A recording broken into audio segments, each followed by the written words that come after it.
दोस्तों आज का जो ये वीडियो होने वाला है वो दुनिया की सबसे ज़्यादा एडवांस्ड मशीन कहे तो सबसे ज़्यादा विकसित मशीन को लेकर होने वाला है। दोस्तों वैसे तो हमें सब नॉर्मली जो हमारे आसपास मशीन्स होती हैं उनकी सबकी जानकारी होती है, चाहे computer, TV, laptop, fridge, mobile वगैरह वगैरह जो भी कह लो, तो हमें उसकी सबकी जानकारी लगभग होती ही है। दोस्तों जब भी हम ये चीज़ खरीदते हैं तो एक यूज़र मैनुअल आता है, अगर किसी को जानकारी नहीं भी होती है तो वो पढ़ के उसको चलाना या ऑपरेट करना सीख जाता है। पर दोस्तों जो दुनिया की सबसे कॉम्प्लेक्स मशीन है, सबसे एडवांस्ड मशीन है, वो हर किसी के पास है, जो कि है हमारी बॉडी, और इसके साथ कोई यूज़र मैनुअल नहीं आता है। तो दोस्तों हमें उसकी जानकारी ही नहीं होती कि इसे लंबे समय तक कैसे अच्छे से चलाना है कि ये मैक्सिमम एवरेज माइलेज वगैरह सब कुछ अच्छे से दे और आपका काम बहुत अच्छे से चल सके बिना बीमारियों के। दोस्तों हम कुछ भी अपनी धुन में करते रहते हैं, इसका जैसे तैसे इस्तेमाल करते रहते हैं, और जो कि सही तरीका नहीं होता है। हमारे पूर्वज दोस्तों बहुत ही अच्छे से जानते थे कि इसको सही से कैसे इस्तेमाल करना है, इस पूरे शरीर को, इस बॉडी को लंबे समय तक कैसे अच्छे से रखना है। पर वो over the period of time, मतलब जैसे जैसे समय बीतता गया वैसे सब वो टेक्नोलॉजी, वो नॉलेज सब विलुप्त हो गई। अब उसकी बहुत कम लोगों को जानकारी है। दोस्तों तो आज हम इसी बारे में बात करेंगे। दोस्तों मैं आपको बहुत कुछ ऐसी इंपॉर्टेंट चीज़ें बताने वाला हूं जो कि अगर आप अपने यूज़ में लाएंगे, डेली यूज़ में लाएंगे, तो आप दोस्तों बहुत सारी बीमारियों से बच सकोगे और इस बॉडी को आप मैक्सिमम एवरेज, मतलब मैक्सिमम प्रोडक्टिविटी तक इस्तेमाल कर पाओगे बिना किसी परेशानी के। दोस्तों बस आपको कुछ चीज़ें फॉलो करनी है, आपको ना जिम जाने की ज़रूरत है, आपको ना कुछ स्पेशल फूड खाने की ज़रूरत है। बस कुछ चीज़ें दोस्तों इधर उधर आपके डेली रूटीन में जो आप कर रहे हो आपको सब कुछ वैसा ही करना है। बस कुछ चीज़ें थोड़ी सी ऐड करनी है और कुछ चीज़ें थोड़ी सी मॉडिफाई करनी है, मतलब जो भी टाइमिंग वगैरह है थोड़ा सा इधर उधर करना है और कुछ नहीं। दोस्तों सब कुछ प्रैक्टिकल चीज़ें बताने वाला हूं दोस्तों, ऐसी चीज़ें नहीं जो आप मतलब नेट पे अवेलेबल रहती है, जैसे कि आपको ये डाइट प्लान ले लीजिए या ये जिम में जाके एक्सरसाइज कर लीजिए, ये एक्सरसाइज कर लीजिए, वो चीज़ें इन्वॉल्व कर लीजिए अपने डेली स्केड्यूल में। वैसा कुछ नहीं दोस्तों, कुछ खर्चे वाला काम नहीं है, एकदम फ्री में काम होगा। बस आपको थोड़ा सा एफर्ट करना है और थोड़ी सी लगन और सही डायरेक्शन में जाना है, तो आप बहुत लंबे समय तक दोस्तों बहुत अच्छे से रहोगे, बिना बीमारियों से बच सकोगे। आजकल बहुत बीमारियां फैल रही है दोस्तों, उल्टे सीधे हमारे रूटीन की वजह से। हमने इस बॉडी को दोस्तों काफ़ी सालों से, मैं मतलब अगर देखा जाए, अगर स्टैटिस्टिक्स देखी जाए तो दोस्तों अब बहुत सारे लोग बीमार पड़ रहे हैं। तो उसकी क्या वजह है दोस्तों, ये सब मैं आपको बताने वाला हूँ और कैसे आप उससे बच सकते हो। तो स्वागत है आपका यूए टेक टॉक्स में, मेरा नाम है उमेश आलूवालिया। तो चलिए दोस्तों शुरू करते हैं आज का video with most complex, most advanced machine के साथ। दोस्तों आज हम सिर्फ 3 टेक्नोलॉजी के बारे में बात करने वाले हैं जो कि एक्चुअल में टेक है।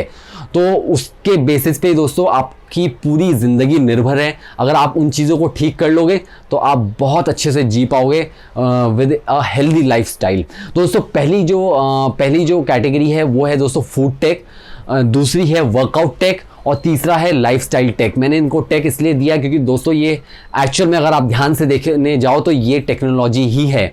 तो हमें क्या चीज़ करनी है, क्या नहीं करनी है, उससे बात कर लेते हैं। दोस्तों पहला ले लेते हैं फूड टेक।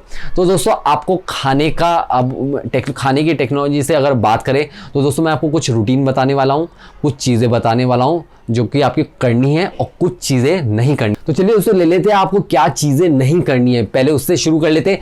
दोस्तों आपको 3 चीज़ें नहीं करनी है। दोस्तों पहला है आपका जंक फूड नहीं खाना है, दूसरा आपको दोस्तों फ्राइड चीज़ें नहीं खाना है और तीसरा आपको क्वांटिटी पे ध्यान देना है। अब दोस्तों फर्स्ट ले लेते हैं। देखो जंक फूड क्या होता है दोस्तों, जो लोग जानते हैं बहुत अच्छा, जो लोग नहीं जानते उनके लिए मैं बता देता हूँ। मैदे वाली चीज़ें जो होती है वो मोस्टली जंक फूड में आती है, जैसे आप कह लीजिए पिज़्ज़ा हो गया, बर्गर हो गया, अपना ब्रेड हो गया दोस्तों, वाइट ब्रेड जो होती है, और तमाम चीज़ें जो भी मैदे से बनता है, मोमोज वगैरह जो भी होता है दोस्तों, ये सब जंक फूड में आता है। तो ये चीज़ें आप अवॉइड कीजिए तो बहुत अच्छा है कंप्लीटली।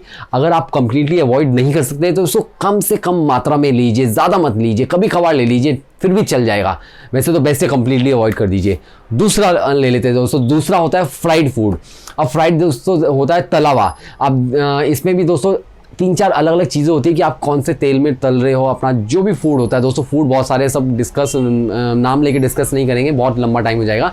आप शॉर्ट में समझ लीजिए कि फ्राइड फूड जो भी आप फ्राई करते हैं कौन से ऑयल में करते हैं दोस्तों, तो अलग अलग ऑयल यूज़ करने चाहिए वैसे तो, पर कम से कम मात्रा में लेना चाहिए दोस्तों। फूड जो ये होता है, फ्राइड फूड जो होता है और जंक फूड जो होता है अपने डाइजेशन के लिए अच्छा नहीं होता है, तो जितना ज़्यादा अवॉइड करेंगे उतना अच्छा है। तीसरा दोस्तों है क्वांटिटी। अब क्वांटिटी का दोस्तों ऐसा है कि अगर आप अच्छी चीज़ भी खा रहे हो पर क्वांटिटी पे कोई कंट्रोल नहीं है, ओवर ईट कर रहे हो, तो दोस्तों वो भी नुकसान करेगी। अच्छी चीज़ भी मतलब आपको नुकसान कर सकती है। तो दोस्तों क्वांटिटी बहुत ज़्यादा मैटर करती है। आप कभी भी ओवर ईट ना करें, मतलब हद से ज़्यादा ना खाए, जितनी आपको भूख है उतना ही खाए। तो अब आगे चलते हैं दोस्तों मील के स्केड्यूल को लेके, मतलब आपको किस तरह से खाना खाना चाहिए और किस तरह से नहीं खाना चाहिए। तो दोस्तों यहाँ पे 2 कैटेगरी है, एक है 3 मील्स अ डे, एक है 2 मील्स अ डे। तो दोस्तों 3 मील्स अ डे से शुरू करते हैं। अब 3 मील्स अ डे में दोस्तों ऐसा है कि ब्रेकफास्ट, लंच और डिनर आपको नॉर्मल करना है। मैं कुछ आपके जो थाली होती है, आपका जो भी डाइट का इनटेक होता है, उसमें कुछ एडिशन या डिलीशन नहीं कर रहा हूँ, या कोई आपको ये नहीं कह रहा हूँ आप बाज़ार से ही खरीद के लाओ वो सब चीज़ें खाओ, खाली टाइम पे खाओ दोस्तों। तो इसमें क्या चीज़ है, आपको जैसे कैसे करना है मैं बता देता हूँ दोस्तों। आपको ब्रेकफास्ट करना है, लंच करना है, डिनर करना है। ये 3 मील्स अ डे हो गया।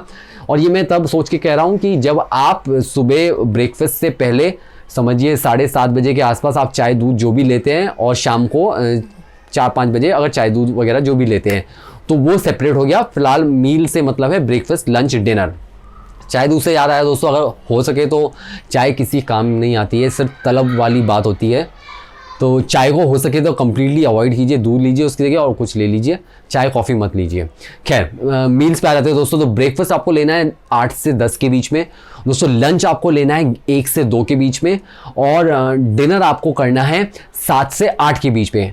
अब दोस्तों ये जो स्केड्यूल है ये एक आदर्श स्केड्यूल माना जाता है, मतलब एकदम आइडियल सिचुएशन है।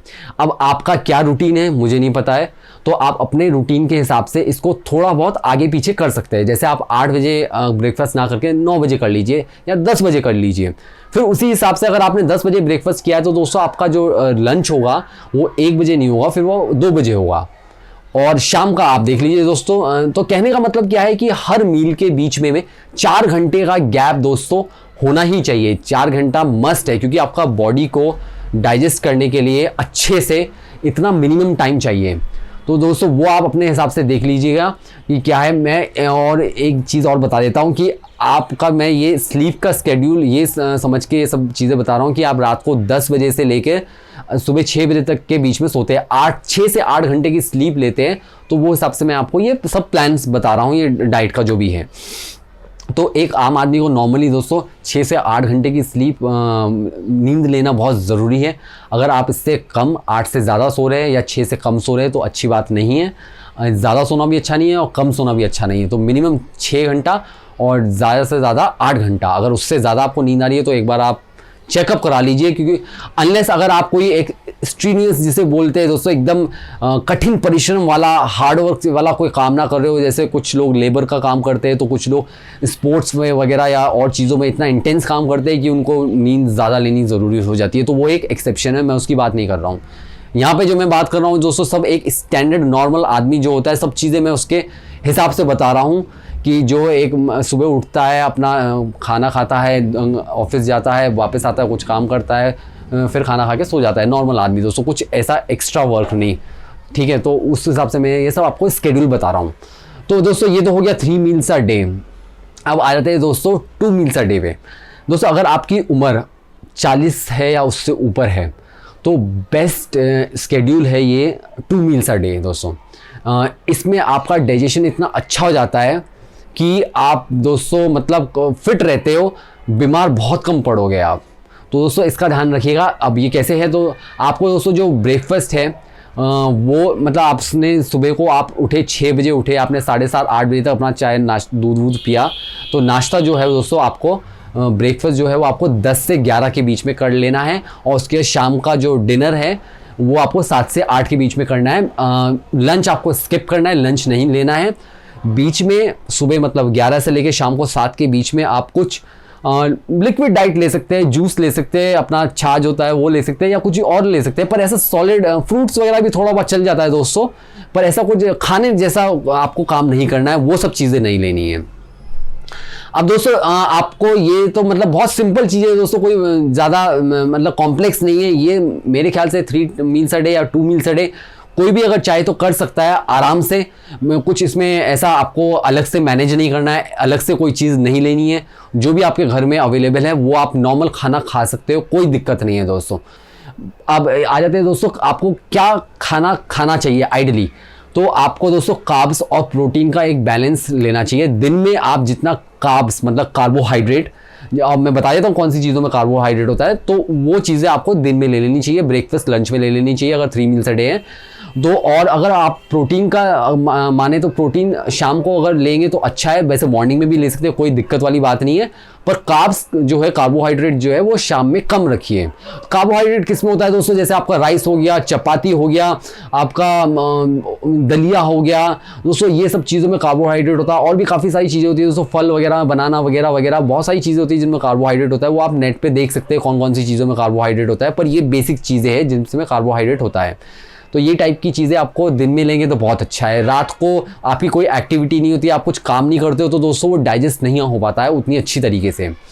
अब प्रोटीन किस में होता है दोस्तों, अच्छा ये चीज़ें जो मैं दोस्तों बता रहा हूँ ये वेज डाइट के हिसाब से बता रहा हूँ। इसमें आप अपने हिसाब से, अगर आप नॉनवेज खाते हैं तो वो हिसाब से भी आप एडजस्ट कर सकते हैं। जैसे चिकन हो गया, एग वाइट हो गया, वो सब अपने हिसाब से आप कर सकते हैं इधर उधर। पर अगर नॉनवेज का मैं ये एडवाइस करूँगा कि आप शाम में ना ले, हो सके तो ब्रेकफास्ट या लंच में ले ले, शाम में ना ले। अगर लेना ज़रूरी है तो बहुत कम क्वांटिटी में ले, रात को ना ले। वैसे तो दोस्तों वेज डाइट में वो सब कुछ होता है, आपको आपकी बॉडी को नॉनवेज डाइट की ज़रूरत नहीं है, वेज से सब कुछ मिल जाता है आपको। ये एक बहुत बड़ा मिथ है कि लोग नॉनवेज प्रोटीन वगैरह वो सब के लिए नॉनवेज को स्विच करते हैं या वो खाते हैं, शौक के लिए खा रहे हैं। तो दोस्तों मैं उसमें कुछ कह नहीं सकता हूँ, वो आपकी मर्जी है। पर अगर आप अपना न्यूट्रिशन के हिसाब से अगर आप नॉनवेज ले रहे हैं तो दोस्तों वो वेज से भी पूरा किया जा सकता है, प्रोवाइडेड कि आप सब चीज़ें सही लें। तो प्रोटीन में दोस्तों मैं बता रहा था, प्रोटीन आपको दोस्तों चने में प्रोटीन होता है, आपकी दालें होती है दोस्तों उसमें प्रोटीन होता है, सोयाबीन में प्रोटीन होता है दोस्तों, बनाना में भी थोड़ा बहुत होता है। तो ऐसी काफ़ी सारी चीज़ें जो आप प्रोटीन की देख सकते हैं नेट पे, जिनमें आपको प्रोटीन मिल जाएगा। तो दोस्तों ये आप देख लीजिएगा। तो ये है दोस्तों फूड टेक, ये हिसाब से आपको लेना है। इसमें मैं आपने देखा ही है, कुछ ऐसा बहुत बड़ा मेजर चेंज नहीं है, खाली दोस्तों टाइम का ध्यान रखना है, वो बहुत मेन चीज़ है, और ओवर ईट नहीं करना है। दोस्तों अपने सेकंड कैटेगरी पे आ जाते हैं जो कि है वर्कआउट टेक, मतलब कि एक्सरसाइज का टेक। तो दोस्तों ये जो सब चीज़ें मैं आपको बता रहा हूँ ना, फूड टेक, एक्सरसाइज टेक मतलब वर्कआउट टेक और लाइफस्टाइल टेक, 3 टेक है, 3 टेक्नोलॉजी है। ये सब एक दूसरे पे निर्भर है दोस्तों, एक दूसरे पे इंटरडिपेंडेंट जिसे कहते हैं वो है। तो एक जो है वो दूसरे के हिसाब से काम करेगा, फिर बाकी जो तीसरा है वो सब मतलब मिक्स काम करेंगे दोस्तों, तो वो हिसाब से आपको बहुत फ़ायदा मिलेगा। तो वर्कआउट टेक की बात कर लेते हैं दोस्तों। अब मैं आपको ये नहीं कहूँगा कि आप जिम ज्वाइन कर लो, आप डंबल्स खरीद के ले आओ, घर पे मशीनें ले आओ। ये सब चीज़ें जो होती है ना दोस्तों, ये मैं आपको अगर सही बताऊं तो ये मतलब बहुत लिमिटेड पीरियड ऑफ टाइम का खेल होता है। मतलब कुछ समय तक तो आप कर सकते हो, बट सारी उम्र नहीं कर सकते हो दोस्तों। मैं आपको यहाँ पे जो भी चीज़ें बता रहा हूँ ये आप सारी ज़िंदगी फॉलो कर सकते हो बिना किसी परेशानी के। तो एक्सरसाइज आप जिम जाओगे, 6 महीने जाओगे, 1 साल जाओगे, फिर छोड़ दोगे दोस्तों। और कुछ जो लोग रेगुलर भी जाते हैं, जिनको बहुत ज़्यादा शौक होता है, वो भी एक उम्र तक ही जा सकते हैं दोस्तों, उसके बाद उनका भी छूट जाता है, ये मैंने काफ़ी देखा है।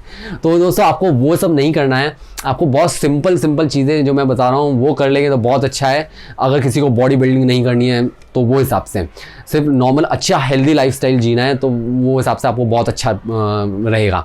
तो दोस्तों आपको सिर्फ 5 चीज़ें करनी है एक्सरसाइज के मामले में। अगर कहूँ 3 मेजर है दोस्तों। प्राणायाम, ब्रीदिंग एक्सरसाइज दोस्तों आपकी बॉडी के लिए बहुत ज़बरदस्त है, मतलब आपके लिए ये चमत्कार है दोस्तों। सुनने में हमने बहुत सारी जगह, आपने भी काफ़ी जगह सुना होगा, काफ़ी लोगों से सुना होगा कि कपालभाति, अनुलोम विलोम वो सब करो तो अच्छा रहता है, पर लोग फॉलो नहीं करते दोस्तों। उसको रिलीजियसली फॉलो करना है, मतलब एक पूरी डेडिकेशन के साथ आपको फॉलो करना है। तो दोस्तों कपालभाति से ले लेते हैं, जो लोग ऑलरेडी करते हैं वो तो बहुत अच्छा है, वो करते रहें। जो लोग एकदम नए हैं, जो नहीं करते हैं, उनको दोस्तों मैं बता देता हूँ। तो दोस्तों ये आपको करना कैसे है, ये आपको नेट पर बहुत वीडियोज़ मिल जाएंगे दोस्तों। कपालभाति, भस्त्रिका, अनुलोम विलोम 3 चीज़ें करनी है दोस्तों, और ये चीज़ें बहुत सही तरीके से करनी है। गलत तरीके से करेंगे तो दोस्तों कोई फ़ायदा नहीं होगा, कोई लाभ नहीं होगा। सही से करेंगे तो ही इसका फ़ायदा मिलेगा। बहुत सारे लोग ये करते तो है पर सही तरीके से नहीं करते, तो उन्हें कुछ फ़ायदा नहीं होता है। तो दोस्तों ये अगर आप ऑलरेडी करते हैं तो ये ध्यान रख लीजिए कि आप सही तरीका, बार बार देखिए वीडियोज़, बार बार बात सुनिए कि जो बता रहा है वो कैसे बता रहा है। तो बाबा रामदेव का काफ़ी बताता है दोस्तों, बहुत अच्छे तरीके से बताता है, तो उसके वीडियोज़ आप देख सकते हैं। तो उससे आपको काफ़ी हेल्प मिलेगी अगर आप सही तरीके से करेंगे। गलत तरीके से करेंगे तो दोस्तों फ़ायदा नहीं है। तो दोस्तों पहला जो है वो है कपालभाति, जिसको कहते हैं breath of fire in English. तो दोस्तों कपालभाति आपको कैसे करना है, मतलब 5, अगर आप न्यू कमर है, मतलब अभी से शुरू कर रहे हैं, तो दोस्तों आपको 5 मिनट से पहले हफ्ते में 5 मिनट कीजिए, दूसरे हफ्ते 10 मिनट, तीसरे हफ्ते 15 मिनट और मैक्सिमम 20 मिनट तक करेंगे तो सफिशिएंट है। अब दोस्तों ये किनको करना है, मैं पहले ही बता रहा हूँ, मैं एक स्वस्थ आदमी के हिसाब से शेड्यूल बता रहा हूँ दोस्तों। किसी को अगर बीपी की प्रॉब्लम है या कोई और कॉम्प्लिकेशन है तो दोस्तों वो आप देख लीजिएगा, रिसर्च कर लीजिएगा। यहाँ पे जो वीडियो मैं ये समझ के बना रहा हूँ कि आपको कोई ऐसा कॉम्प्लिकेशन नहीं है, कोई प्रॉब्लम नहीं है। बाकी ये चीज़ें आप कर सकते हैं, ऐसी बात नहीं है, पर किस तरीके से करना है दोस्तों वो एक बार समझ लीजिएगा। बहुत सारे वीडियोस यूट्यूब पर ही अवेलेबल है। तो दोस्तों आपको कपालभाति करनी है 5 मिनट से लेकर 20 मिनट, मतलब 5 मिनट स्टार्टिंग, फिर दूसरे हफ्ते 10, फिर 15, फिर 20 मिनट मैक्सिमम कर सकते हैं। भस्त्रिका का आप 5 मिनट ही कर सकते हैं स्टार्टिंग से ही। तो अनुलोम विलोम दोस्तों आप 5 मिनट से लेकर 10 मिनट की 5 मिनट कीजिए पहले हफ्ता, दूसरा हफ्ते 10 मिनट, तीसरे हफ्ते 15 मिनट तो ले जाइए, काफ़ी हो गया। तो ये तीनों चीज़ें आपकी सिर्फ 40 मिनट में पूरी हो जाएगी दोस्तों। इसके बाद अगर किसी को दोस्तों आंखों की प्रॉब्लम है या और शीर्षासन कर सकते हैं दोस्तों, तो वो बहुत हेल्प करता है। किसी को आंखों की प्रॉब्लम है और काफ़ी सारी प्रॉब्लम्स में बहुत हेल्प करता है। पर दोस्तों ध्यान रखिए, शीर्षासन करते वक्त हर कोई ना करे, अपनी एज का, अपने बॉडी का ध्यान रख के कीजिएगा, क्योंकि थोड़ी डिफिकल्ट एक्सरसाइज होती है। सेफ्टी फर्स्ट होता है दोस्तों।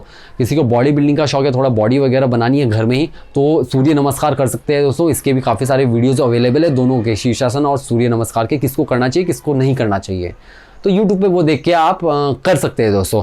तो ये करना बहुत ज़रूरी है। तो और ये करना किस समय है दोस्तों, ये करना आपको सुबह 6 बजे आप उठिए। मैं मान के चल रहा हूँ कि आप 6 बजे उठते हैं, 6 बजे उठिए, एक गुनगुने पानी का गिलास पीजिए, मतलब ल्यूकवार्म वाटर का गिलास पीजिए। उसके मतलब 15-20 मिनट, आधे घंटे का गैप दीजिए। 6:30 बजे आप करने बैठिए, आपका 7:30 से पहले ख़त्म हो जाएगा। दोस्तों आप जब भी कपालभाति करें तो आपके खाने पीने से लेकर कपालभाति करने के बीच में 4 घंटे का गैप होना बहुत ज़रूरी है। एकदम खा पी के मत करें, वो सही नहीं रहेगा दोस्तों, वो उल्टा पड़ जाएगा। तो और अनुलोम विलोम आप दोस्तों कभी भी कर सकते हैं, सिर्फ 10-1 मिनट बाद कुछ भी खाने के कर सकते हैं। नॉर्मली तो वैसे लोग कहते हैं कि खा के भी एकदम से भी कर सकते हैं। भस्त्रिका आपको दोस्तों वही 4-1 घंटे का 4 घंटे का एटलीस्ट गैप होना चाहिए भस्त्रिका और कपालभाति के लिए। अनुलोम विलोम आप कभी भी कर सकते हैं। और बाकी शीर्षासन तो आपको दोस्तों खाली पेट ही करना है, सुबह ही करना बेस्ट है। शाम को भी अगर कर रहे हो तो दोस्तों वही 4-5 घंटे का गैप ज़रूरी है। सेम गोज़ फॉर सूर्य नमस्कार। सूर्य नमस्कार भी आपको थोड़ा खाली पेट रहेगा तो अच्छा रहेगा। अब दोस्तों ये आप मैंने जैसे बताया सुबह भी कर सकते हैं, शाम को भी दोस्तों आप अगर करेंगे तो बहुत अच्छा है। शाम को सिर्फ कपालभाति कर लीजिए 15 मिनट और अनुलोम कर लीजिए 15 मिनट और 4:30-5 बजे के आसपास कर लीजिए। और ये सब करने के 15 मिनट बाद आप कुछ खा सकते हैं, मतलब करने से पहले कुछ 4 घंटे पहले तो कुछ खाया पिया नहीं होना चाहिए, पर ये सब एक्सरसाइज करने के बाद 15 मिनट बाद आप कुछ भी खा पी सकते हैं, तो उसकी कोई प्रॉब्लम नहीं है। तो दोस्तों ये था अपना वर्कआउट टेक। अब दोस्तों इसमें एक चीज़ और बहुत ज़रूरी जो मैं ऐड करना भूल गया था। अब कुछ लोग कहेंगे भाई हमारे पास तो टाइम नहीं है, हमारा जो डेली रूटीन है वो बहुत ज़्यादा बिजी है, कुछ समय नहीं मिल पाता ये सब करने के लिए। तो दोस्तों उन लोगों को मैं कहना चाहूँगा कि आप शाम को मत कीजिए, एटलीस्ट सुबह कर लीजिए। अब जो लोगों के पास सुबह भी समय नहीं है इतना सब करने के लिए, तो दोस्तों उनके लिए सिंपल सी चीज़ है, वो है 15 से 20 मिनट जॉगिंग। अगर आपके पास रोड पे कर सकते हैं रोड पे कर लीजिए। अगर आप आपके आसपास कोई ग्राउंड है, कोई मैदान खाली है, तो वहाँ पे जाके कर लीजिए। करना बहुत ज़रूरी है दोस्तों। आप कुछ भी कीजिए, चाहे आप प्राणायाम कीजिए, चाहे आप जॉगिंग कीजिए, तो दोस्तों करना बहुत ज़रूरी है। आप चाहे शाम में कीजिए, जॉगिंग भी आप शाम को भी कर सकते हैं, पर करना पड़ेगा दोस्तों। करे बिना आपको फ़ायदा नहीं मिलेगा। कोई भी उम्र का आदमी हो, कुछ ना कुछ एक्टिविटी ज़रूरी है दोस्तों, चाहे वो प्राणायाम करे या जॉगिंग करे। जॉगिंग धीरे धीरे भी कर सकता है, तो बहुत ज़रूरी है दोस्तों। चलिए दोस्तों, तो अब आ जाते हैं अपने तीसरे टेक की तरफ, जो कि है लाइफस्टाइल टेक। अब दोस्तों लाइफस्टाइल टेक में कुछ पॉइंट्स हैं जो आपको याद रखने हैं, आपको बहुत हेल्प मिलेगी।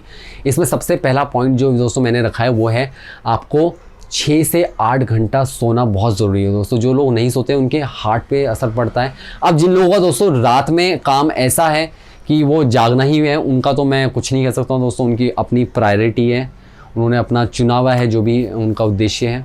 पर जो लोग कुछ नहीं कर रहे हैं रात में, उनको रात को 10 से 8 के बीच में सोना चाहिए, चाहे आप 6 घंटे सो या 8 घंटे सो। तो सोना एक सही टाइम पे बहुत ज़रूरी है। ऐसा नहीं कि आप रात को 12-1 बजे जाके सो रहे हो 6-7-8 घंटे तक, वो गलत हो जाएगा दोस्तों। टाइम भी बहुत ज़रूरी है, मतलब ड्यूरेशन भी ज़रूरी है और किस समय सोने पड़ रहे हो बहुत सही है। तो दोस्तों जब हम सोते हैं तो बॉडी अपने आप को डिटॉक्सीफाई करती है एक पर्टिकुलर टाइम पे, जो रात का समय होता है, मतलब से फॉर एग्जांपल 11 से लेकर अपना 3-4 बजे के बीच में। तो अगर इस बीच में आप कुछ ना कुछ कर रहे हैं, जाग रहे हैं, सो नहीं रहे हैं, तो दोस्तों आपकी बॉडी पे वो असर पड़ता है, जो कि धीरे धीरे आपको मालूम पड़ता है, एकदम से नहीं मालूम पड़ता है। तो 10 से 8 के बीच में सोना बहुत ज़रूरी है दोस्तों। मैंने आपको जैसे बताया था कि ये सारे पॉइंट्स जो भी है, अपना फूड टेक, वर्कआउट टेक और लाइफस्टाइल टेक एक दूसरे पे डिपेंडेंट है दोस्तों। तो अगर आप 10 बजे सो रहे हो तो उसका मतलब है आपको उससे 2 घंटे पहले तक खाना खा लेना चाहिए दोस्तों। आपका 8 बजे से पहले खाना हो जाना चाहिए। तो वो उस पर डिपेंड करता है। खाने के और सोने के बीच में 2 घंटे का गैप मिनिमम होना चाहिए। 3 घंटे का है तो बेस्ट है। तो दोस्तों इसका ध्यान रखिएगा सोने का।